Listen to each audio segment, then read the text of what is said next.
Is the iPad mini 1 still a viable option in 2020? Let's find out.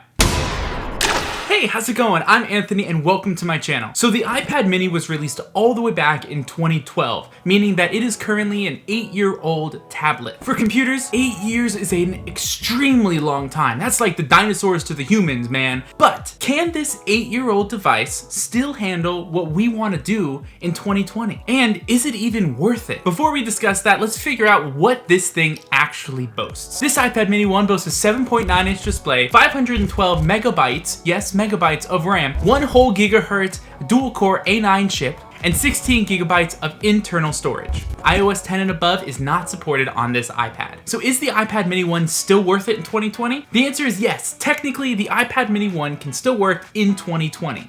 However, there's a lot of stipulations and a lot of things that come with that. The biggest being security. iPad mini 1 is no longer supported by iOS, meaning it can leave you vulnerable if you decide to go on some sketchy websites. It's also lacking a lot of things like Apple Pay, AirPods support, Apple TV Plus support because that needs iOS 10 and above, and a few other different little things. This iPad can do a lot of basic things, like browse the internet, check on your emails, even YouTube might be supported on it. If you want to know why I say might, you're probably going to want to check out this video up here, where I completely botched an iPad repair. If you wanted to have the latest software and have the coolest things, put your AirPods in while watching Apple TV Plus and paying at the same time, you can't do that with this iPad. This iPad gives you the bare minimum of what an iPad can do.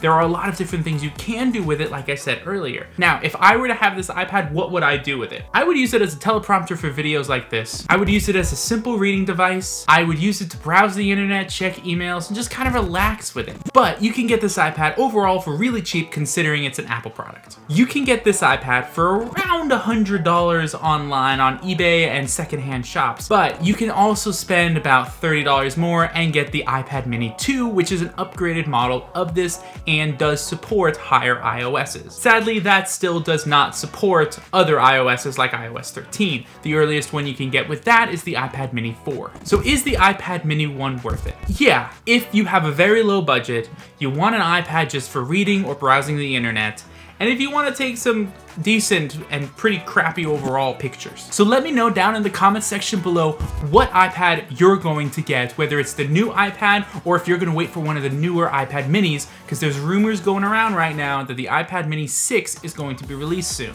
While you're down there, hit subscribe for some awesome tech videos, and I cannot wait to see your face again. It's your boy Anthony. I'm out. Alright, bye.